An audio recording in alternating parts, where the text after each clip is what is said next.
Now, is it at this point that it becomes must-win for USA? I think it is. I think this is must-win for USA, personally.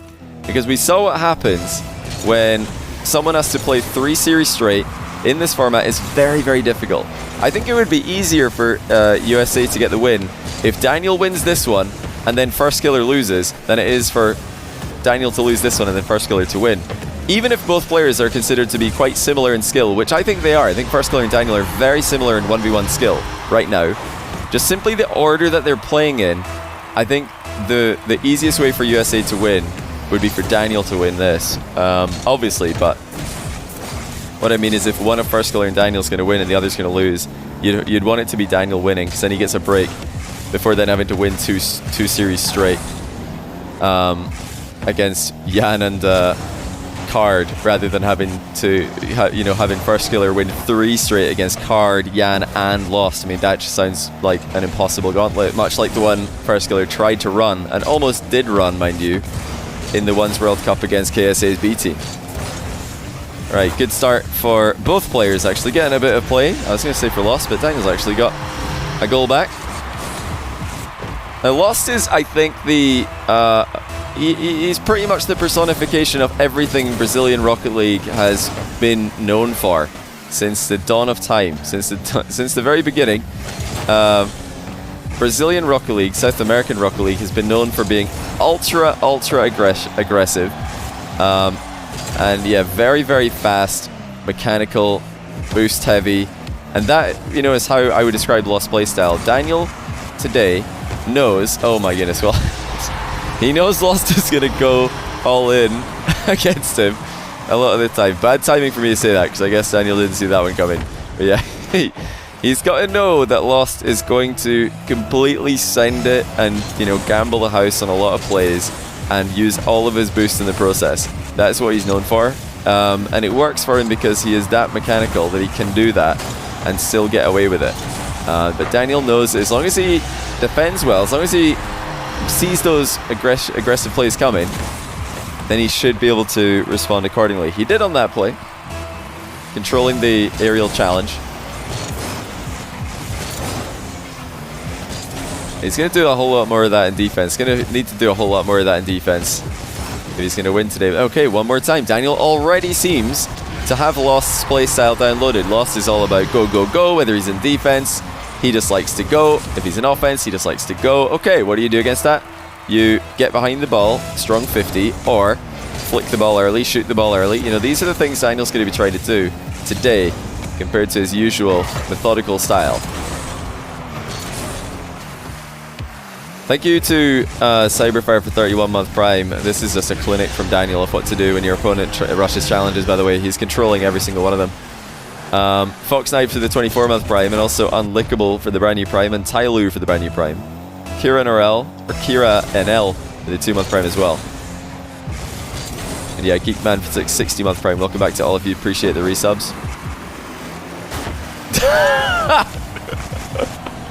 I don't know why, but pro players trying and failing pogos are just so funny to me, because I love that they're trying it, but it just seems to always fall so flat. It's like it's not even close to working there for Daniel. But it's such a small margin for error there. Like if you lean a little bit in a different direction, I'm sure it works. Or if you're moving slightly faster, I'm sure it works. I'm sure he's really not that far off making that work, but for some reason, I don't know why it looks so comical when they get it wrong. Every pro player who gets a pogo wrong, it just looks so funny to me. It just looks like they're nowhere near getting it right, even if they are probably very close.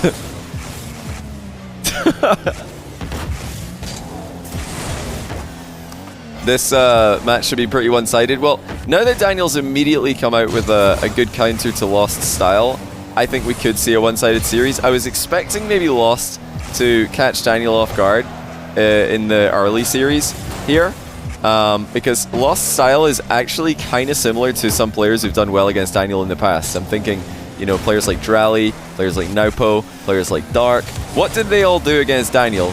Oh, what a save. Daniel with a late dodge there to crossbar pinch it clear. Yeah, what did all those players do against Daniel that Daniel didn't immediately figure out. He figured it out a bit too late in the series. They all just went completely all in at 1,000,000 miles an hour. But it looks like Daniel's coming prepared today. He's expecting Lostt to do that.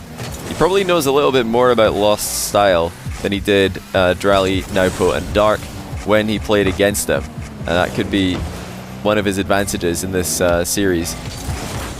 Yeah, I thought maybe Lostt would get a game before Daniel would be able to spot those tendencies and spot those challenges, spot those overextensions coming. But yeah, straight from the get-go, he's just seen everything coming, reacted perfectly, and now it's up to Lostt to show that he's got levels to his game and show that he is ready to adapt as well. Yeah, Daniel's just completely controlled Lostt. I mean, Lostt just looks like he's trying to slow down a bit now because he identified, well, actually, rushing every challenge is only getting me scored on, so I better take a bit more of a careful approach now. It's not like Daniel can't play fast, it's just that sometimes he underestimates his opponent and doesn't read what they're doing until it's too late of a series. Okay, Lostt with the defense. It's a complete change of scenery for Lostt. Seeing him in net, seeing him in goal. It's just not where we're used to seeing him, but reminding everybody he is a very capable defender. Keeping this scoreline respectable. If you can get a hold of the ball in the next few seconds, it is a winnable game one. Very tough position though. Daniel slots it. Lostt was in the area. Didn't get a big enough touch to keep Daniel's wall shot out of the net. It's actually a wall air dribble from Daniel. That last touch was huge from Daniel to knock it into the top corner. Yeah, Lostt just has to shoot immediately here if he's going to win this, and that's not an immediate shot. He has to work the ball on target very quickly. Daniel knows that. He's just going to stay with it and wins. That means that we will be seeing perhaps a change of playstyle from Lostt. Probably a continuation of the style he showed at the end of this game, where he's not going completely all in as much. Just playing a little bit more reserved, a little bit further back. Exceed won the semi-final. So Exceed are having a very, very good split. They've definitely exceeded expectations. Very good stuff over there from Exceed.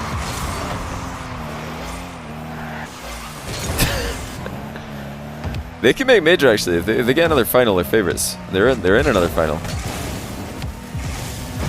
Daniel with an extremely close setup here. When Lostt is moving this slowly, like he is there, Daniel can afford to get up close and personal. This is the important thing about shadowing and defense that you all need to know, and you can apply this to your own game.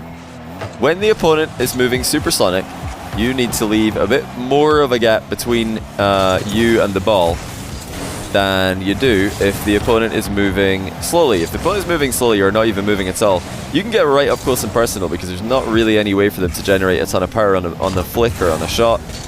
And you can... Oh, what speed from Lostt. Wow. It's a great burst of pace. Yeah, if the opponent is not moving, you can get up close and personal. If they're moving quickly, you need to go a little bit further away from the ball. Give yourself time to react to fast flicks, fast shots, fast outplays. Shadowing is all about spacing, and when your opponent is shadowing you, outplaying them is all about spacing as well. Spacing the ball just far enough away from you that you've got a run up, but not too close to the opponent that they've got a challenge. It's one of the interesting things about 1v1s, the bounce dribble versus the shadowing defender who can space better. Lostt showing a lot of faith in Daniel's goalkeeping there. Looks like he didn't need to this time, but I think it was a smart move not to jump here, because even on low boost, Daniel can hit that read. He can get the clear, and if Lostt is up early, he might be out of the game. So really smart by Lostt to just wait there. Maybe Daniel misses and you've got a shot. If not, you're already up and you've got possession. So a win-win scenario there for Lostt. And he gets the big win as well. Nice read there by Daniel. Post going back towards him. Lostt thought he saw an opportunity to challenge. He didn't expect the flick from Daniel there. And it came at the worst possible time for him. Now fake kickoff for Lostt. He's going to stay with the ball. Daniel might be trying to shoot this one. He does on the redirect. Heavy touch from Lostt. Another great shot from Daniel. That's 2-2. Well, Lostt kind of gave away possession here. That was a pass to Daniel, who just uses it to pass to himself off the sidewall and then slots it from distance. 2-2.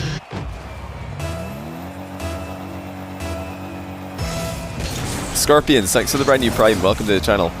We got a delayed kickoff from Lostt here. How quickly can Daniel convert? It's a tight angle. He has the reset. Rebound is there. The post bounce favors Lostt. Daniel would be pretty annoyed about that because he had full control.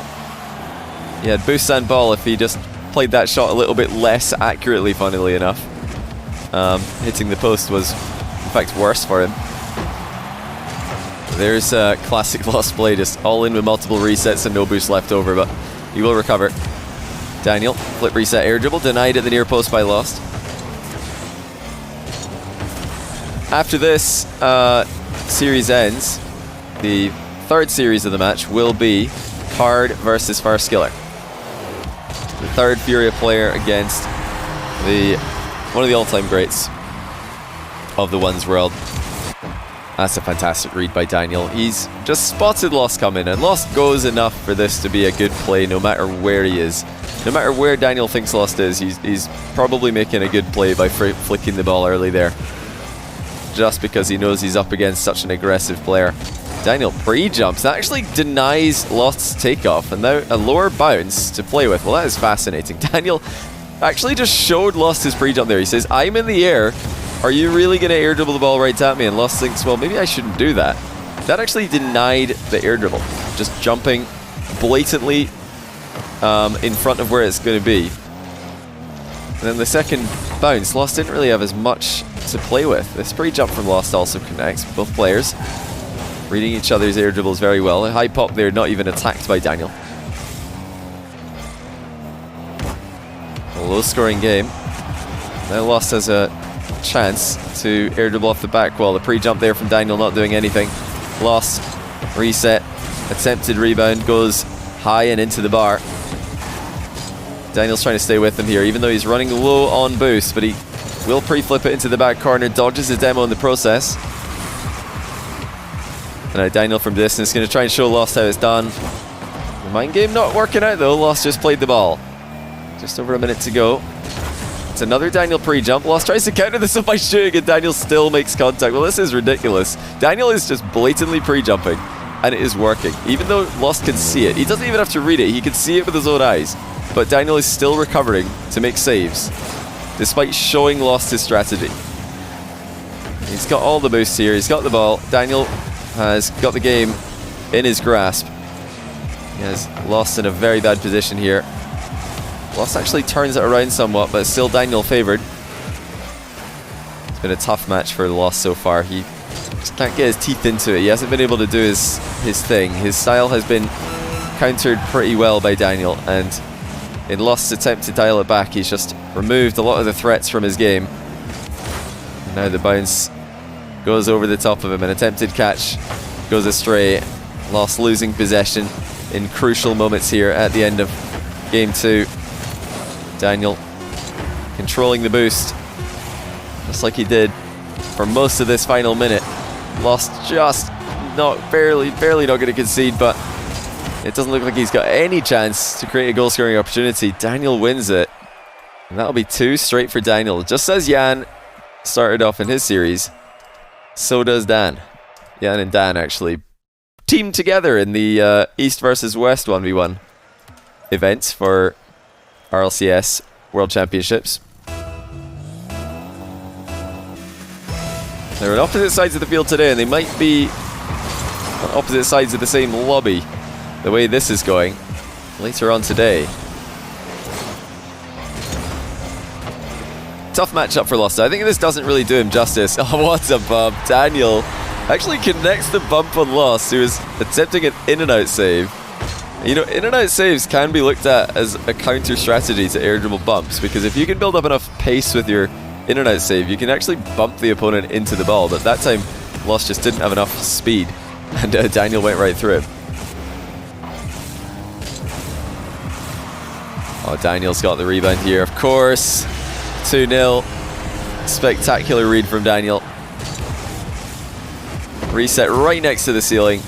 An early dodge past the challenge.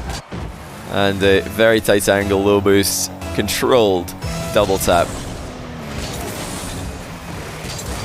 What has Lostt got left in the tank? Like I said, I don't think this has been the best advertisement for his 1v1 gameplay, but he really is a very talented individual. I think his last 2 matches on my stream have just been against 2 simply unreal players in Zen and Daniel. I mean, he's really been thrown to the wolves here. But he's good enough to beat a lot of players who play show matches on my channel. He really is. I promise you that.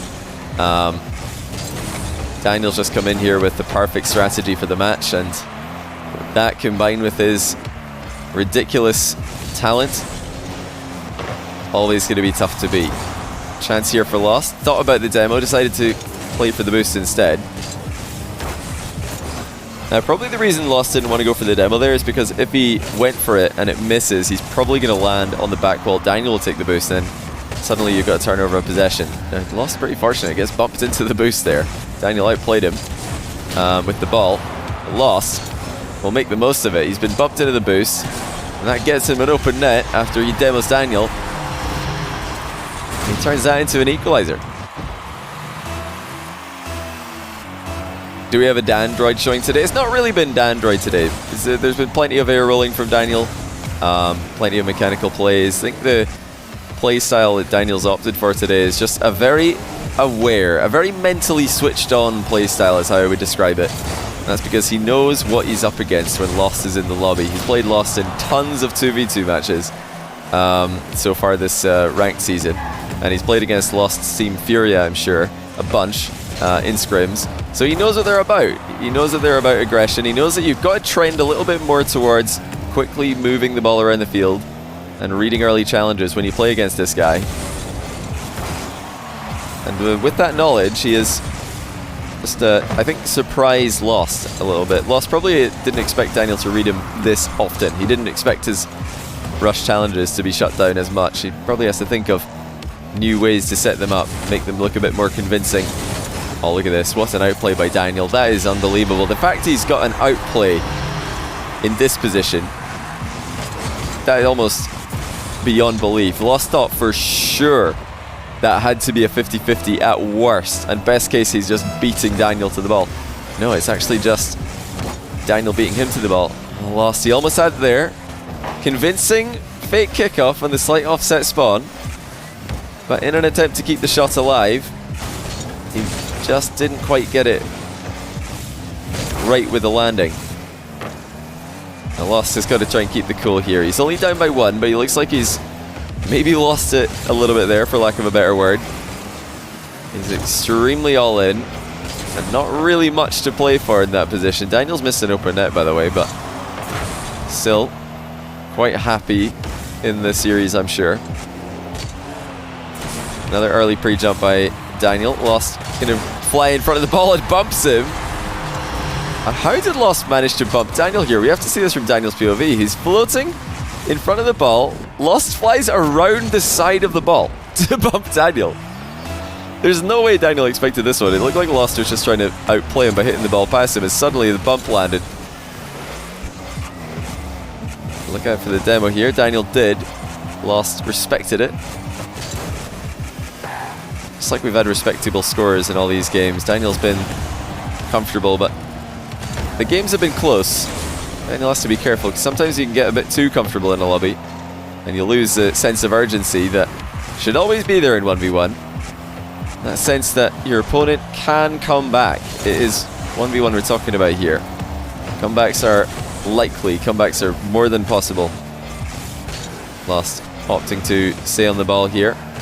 Collected a little bit of boost, but that's not the 50 he wanted. Daniel's got a freebie, and he won't miss another open net. That's 4-3. A bit careless from Lostt. He's on the outside of the ball there, trying to get it past Daniel. Really, with 20 boosts, I think you've got to just accept the fact that you're not going to be controlling the ball for a while. Play a bit of a safer line. And Daniel double up. The backboard is open for him. He goes for it. He doubles it downwards, and it's on the goal line. Close, not quite close enough. Here comes Lostt on the counter. Tries to shoot first time. Daniel's got plenty boosts to clear with and keep Lostt at bay for now. Ceiling recovery from Lostt. He's Had to use so much boost. Post pinch save by Daniel, denies the bottom corner shot. Of course, he's able to turn it into a counter attack, as he often does. Lostt looking to snipe Daniel on his recovery. Daniel's just far too aware of that threat. He just knows that Lostt wants to throw himself into an aggressive position here, and he's not letting him. Daniel, with a confident rebound, goes up 5-3. Just boomed the back wall, and he saw Lostt going for boost, knew he would be uncontested with the rebound, and he slots it between Lostt and the goalkeeper. 2-goal difference. Lostt with a kickoff to work with, though. It's a delayed one. Daniel actually bounces off Lostt and back into position there, so if Lostt got lucky earlier without Daniel bumped him, then Daniel got a bit of a returned favour there by the Rocket League client. Lostt trying to create an opportunity. He is going to get one here, but he has to score it. This is getting to the point of no return for him. It's a flip, reset, lob, bump, and it does just enough to get past Daniel. Lostt using all of his tricks, everything he can think of here. A flip, reset, lob, and then even a bump attempt as well. But he still trails by 1, 12 seconds to go. He's going to play the kickoff standard. Daniel rolls right through him. Will Lostt get another chance at this? Daniel baits him in. Now he might have to back off, though. This isn't the most comfortable position for Daniel to be in. He's very extended here, but he's got a reset to play with. Lostt got the boost on spawn, and a big flick leaves the net open. That is an open net, ladies and gentlemen. Lostt has done it. 5-5. Daniel overextends. I told you it's not a comfortable position. He was way up the pitch with no boost, hoping he can get it into the ground, but Lostt catches it, and with composure, air dribbles the open net. Daniel's going to win the first kickoff in overtime. He's got enough boost to get the ball on top of his car, and he's in a massively advantageous position. Lostt trying to keep the ball close here. Has to just hit it away, though. That was the last chance he had to get some distance on it. Fakes a clear down the line, and now backs off to grab 100 boost in the corner. Daniel cuts in field, playing for the back post boost steal. Now Lostt has some boost to defend with. He's improved his position from what he had at the start of the game, but it is still Daniel favoured. Can Lostt equalise? Or will Daniel continue to deny him boost again and again? It's a Daniel reset, surely, for the match, but it's pinched off the bar and gone over. Now Lostt will have this boost. It's spawning in a second, so he's got 100 to defend with. Daniel has the ball, though, and he's got a terrifying approach. One that Lostt is equal to, but Daniel predicts the pre-jump, slots the top corner shot, and 47 seconds of relentless offense leads to the game win. Well, you know, credit to Lostt. He made this a fight. He made this respectable. He did everything he could, but Daniel was too good. And that'll be a tie series, well, actually, a 1 series, 3-0, and a tie in the match between USA and Brazil.